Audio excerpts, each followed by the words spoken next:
It was a Friday, and the Holy Prophet ﷺ was on the minbar. And whilst he was delivering the Friday sermon, Imam Hassan and Imam Hussein walked into the masjid wearing red shirts. And because they were too small at that time, they were toddlers, the shirts were too long for them. So they were stumbling over and they were tripping over their shirts, and they were walking towards the Prophet ﷺ. And at that moment, the Prophet ﷺ stopped his khutbah and he climbed down from the minbar.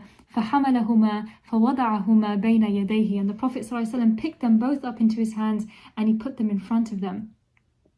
And once the Holy Prophet ﷺ had placed both of Imam Hassan and Imam Hussein in front of him, he resumed his khutbah and he began to address his companions. The Prophet ﷺ said that when I saw them both stumbling in and tripping in, falam asbir, the Prophet said, I lost my patience. I became fearful that they might fall, they might trip over each other. So I picked them up and I put them in front of me. Now, in an Arabian society, in that Arabian society at that time, for someone to stop a religious sermon or a huge gathering or a congregation simply to attend to a child must have come to a huge shock to them.